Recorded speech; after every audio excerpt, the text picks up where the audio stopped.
पहलगाम हमले के बाद भारत पाकिस्तान में वार होना शुरू हो गया था। भारत ने एयर स्ट्राइक कर आतंकवादियों को मारकर अपना बदला तो पूरा कर लिया, लेकिन इस बीच जो है पाकिस्तान ने भी दोबारा अटैक कर जो है 15 निर्दोष लोगों की हत्या कर दी, जिसमें 5 सिख और 10 से अधिक मुस्लिम वर्ग के लोग थे, जो कि पूंछ में ये घटना हुई। उसके बाद जो है लगातार भारत जो है एयर स्ट्राइक अपना जारी रखा था। इस बीच खबर आती है कि जो है युद्ध विराम कर दिया जाए, सीज़ फायर कर दिया जाए।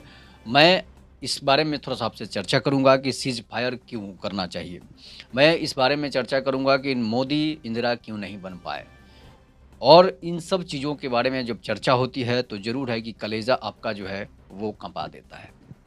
1971 में जब युद्ध हुआ था भारत और पाकिस्तान के बीच, उस समय पाकिस्तान में जो है स्थिति इतनी बुरी थी कि पाकिस्तान के लोग जो थे वो बांग्लादेशियों को पकड़-पकड़ के मार रहे थे। भाषा के आधार पर जो है लड़ाई, आंतरिक कलह की वजह से उनके पिछड़ेपन की वजह से, आर्थिक स्थिति कमज़ोर होने की वजह से पाकिस्तान में लड़ाइयाँ लगातार चल रही थी। इस बीच जो है वो लोग भारत पर अटैक करते हैं और भारत से जो है अपना आर्थिक स्थिति मजबूत करने के लिए भारत पर अटैक करते हैं कि भारत को लूट लिया जाए और भारत से लूट कर जो है हम लोग अमीर हो जाएँगे। तो ऐसा कभी संभव होता नहीं है। इसलिए कि भारत एक बड़ा देश था और वो पाकिस्तान सोचता था कि भारत को लूट लेंगे तो हम लोग अमीर हो जाएँगे।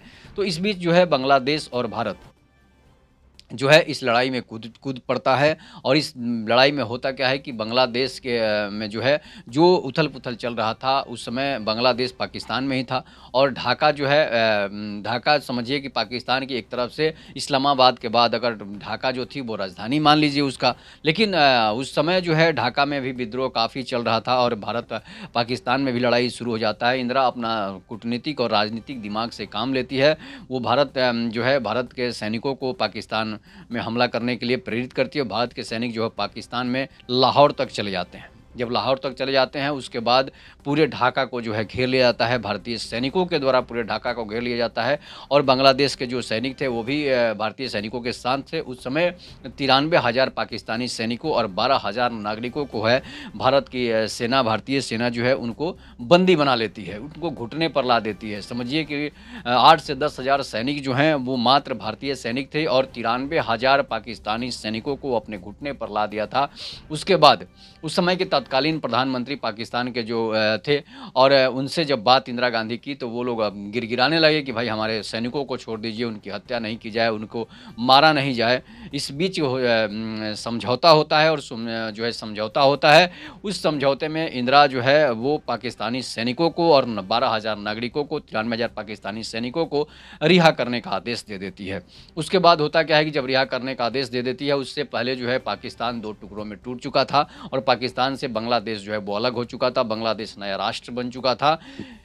उसके बाद इन सैनिकों को छोड़ दिया जाता है। छोड़ने के बाद क्या होता है कि लेकिन इंदिरा एक बहुत बड़ी गलती करती है कि वो सैनिकों को, पाकिस्तानी सैनिकों को और पाकिस्तानी नागरिकों को तो छोड़ देती है, लेकिन अपने 52 से 54 युद्धबंदियों को, जो भारत के सैनिक थे, लड़ाई में पाकिस्तान में बंदी थे, लड़ाई में किसी वजह से जो है पाकिस्तान में पकड़े जा चुके थे या फिर जो पाकिस्तान में घुस गए थे जो है उस बीच क्या होता है कि पाकिस्तान की सेना उन सैनिकों को गिरफ्तार कर लेती है, अरेस्ट कर लेती है और उन्हें जेलों में डाल देती है। लेकिन वो 52-54 सैनिक जो थे, वो सैनिक आज तक लापता हैं, वो सैनिक आज तक गुम हैं। उनके परिवार के लोग और उनके घर में रिश्तेदार जो हैं रोते-रोते जो है वो लोग भी ऊपर चले गए। लेकिन अब उन सैनिकों का क्या हुआ ये कांग्रेस आज तक नहीं बता पाई है।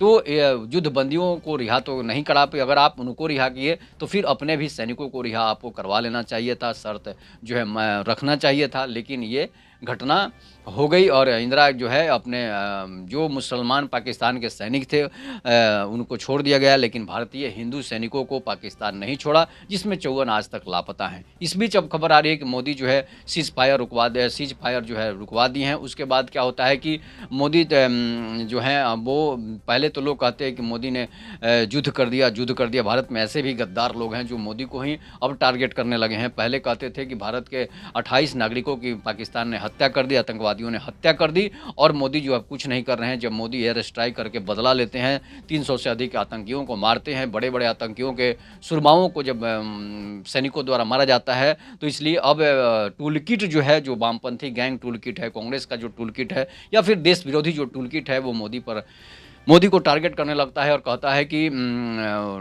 जो है नो वार, पॉपा नो वार ऐसे लोग करने लगते हैं। ऐसे-ऐसे टूल किट्स चले आते हैं, जैसे कि बहुत सारे नेहा सिंह राठौर हो, ध्रुव राठी हो और बहुत सारे ऐसे देशद्रोही गैंग है, जो कि इस पर जो है नरेंद्र मोदी की सरकार पर हावी हो जाता है। रवीश कुमार तक कह रहे हैं कि युद्ध से कोई फ़ायदा नहीं होने वाला है, युद्ध से देश पीछे जाएगा और ये बहुत सारे अभिसार शर्मा से लेकर बहुत सारे देश विरोधी चैनल हैं, कुछ चैनलों को मोदी की सरकार ने बंद कर दिया है, जो पाकिस्तान का समर्थन कर रहे थे। यहाँ तक कि बॉलीवुड के लोग भी जो हैं, वो आज तक एक शब्द तक नहीं बोले हैं और वही पाकिस्तान के कलाकार जो था, वो भारत में काम कर रहा था। जब यहाँ से भगाया जाता है, भारत से निकाला जाता है, तो वो पाकिस्तान में जाकर अपने देश के सैनिकों का तारीफ़ करता है, वो भारत के सैनिकों का बुराई करता है। उसके बावजूद भी भारत के जो है कलाकार हैं, बॉलीवुड के जो कलाकार हैं, इनमें गद्दारी इतनी भरी हुई है कि वो एक ऊँ तक नहीं लिखते हैं, एक पोस्ट तक नहीं डालते हैं। 28 लोगों की हत्या हो जाती है, लेकिन फिर भी आतंकवादियों के खिलाफ ये बॉलीवुड का देशद्रोही गैंग नहीं बोलता है और जो कोई ऊँगली उठाता है, तो वो सारे लोग बिलबिलाकर अगर किसी की एंटी पार्टी की हत्या हो जाती है, किसी मुस्लिम की हत्या हो जाती है, तो उस पर देखिए किस तरह से बॉलीवुड का टूलकिट गैंग, बॉलीवुड का गद्दार गैंग जो है वो सामने आ जाता है। तो इस तरह से लेकिन 28 हिंदू मारे गए, उनको धर्म और जाति पूछकर मारी गई। यहाँ तक कि पाकिस्तान में एयर स्ट्राइक हमारे वीर सैनिकों ने किया, उस पर भी एक पोस्ट तक बॉलीवुड के लोगों ने नहीं डाला। तो इसी से आप अंदाजा लगा सकते हैं कि बॉलीवुड का विनाश का कारण क्या है, आखिर क्यों बिखरता जा रहा है बॉलीवुड, जिसमें गद्दारों से भरी पड़ी है बॉलीवुड। इसलिए कि पाकिस्तान का पैसा लगता है, चाइना का पैसा लगता है, जो है क्रिमिनलों का पैसा लगता है, जिसकी वजह से ये बॉलीवुड वाले बोल नहीं पाते हैं, उनके मुंह से आहू तक नहीं निकलती है। तो इस तरह से अब लोग ये भी कह रहे हैं कि मोदी इंदिरा नहीं बन पाए। जब मोदी ने चीज़ फायर करवा दिया, युद्ध को रुकवा दिया, तो अब ट्रंप की लोग अब बात करने लगे हैं कि ट्रंप ने युद्ध को रुकवा दिया। जिस ट्रंप के युद्ध को मोदी रुकवा सकते हैं, जिस रूस और यूक्रेन के युद्ध को मोदी रुकवा सकते हैं, जिस इजराइल और हमास के युद्ध को मोदी रुकवा सकते हैं, तो क्या अपने देश के युद्ध को नहीं रुकवा सकते हैं? रुकवा सकते हैं। लेकिन मोदी की सरकार जो है एक बड़ी गलती कहाँ पर करती है कि जब आपको युद्ध ही रोकना था, तो फिर सैनिकों को आपने तैयार क्यों किया? फिर आपको बदला लेना चाहिए। इसलिए देश में पूरा उबाल हो गया है। देश के नौजवान, देश के बड़े-बड़े जो ताकतवर लोग हैं, जो बड़े-बड़े लड़ने वाले लड़ाके लोग हैं, वो मोदी को अब आलोचना कर रहे हैं। मोदी की आलोचना इसलिए कर रहे हैं कि आपने युद्ध क्यों रुकवा दी? इसलिए कि पूरा देश इस बार तैयार था, या तो आर या पार हो जाएगा, पाकिस्तान रहेगा या फिर हम रहेंगे। इसलिए कि बार-बार लोगों की हत्याएँ जो है ये ठीक बात नहीं है। उसके बाद मोदी ने युद्ध को रुकवा दिया। अब टूलकिट गैंग हावी हो रहा है कि मोदी इंदिरा नहीं बन पाए, मोदी इंदिरा नहीं बन पाए। इस समय पाकिस्तान को तोड़कर बलूचिस्तान को अलग कर देना चाहिए था। लेकिन मोदी सरकार की जो नीति है, वो बहुत जो है रहस्यमयी नीति है, उसको आप कह सकते हैं। इसलिए कह सकते हैं कि मोदी जो काम करते हैं, शायद वो किसी नेता की बस की बात नहीं। अब युद्ध क्यों रोका गया है, इसके बाद क्या होने वाला है, ये आने वाला समय बताएगा। लेकिन टूलकिट जो है, देश विरोधी टूलकिट है, वो मोदी को टारगेट करने में लगा हुआ है। जो लोग कल तक कहते थे कि जो नो वार युद्ध करना जो है जायज़ कहीं से नहीं है, अब कह रहे हैं कि मोदी इंदिरा नहीं बन पाए, मोदी पाकिस्तान के टुकड़े क्यों नहीं कर पाए।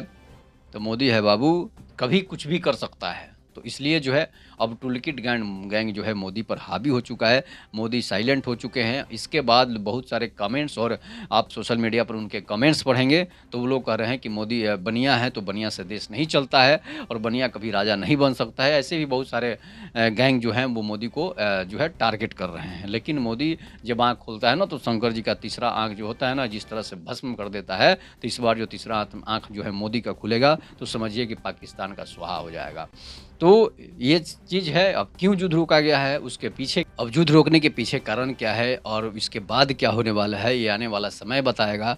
और जो है समय बताएगा और आपको आंखों के सामने देखने को मिलेगा कि भारत जो है मोदी जी ने जो कर दिया है, वो शायद किसी भी नेता और प्रधानमंत्री में हिम्मत नहीं है। तो आने वाला समय बताएगा कि आगे क्या होने वाला है। इस पर आप लोग अपनी प्रतिक्रिया जोड़ दीजिएगा। तब तक के नमस्कार। जय हिंद, जय भारत, जय श्री राम।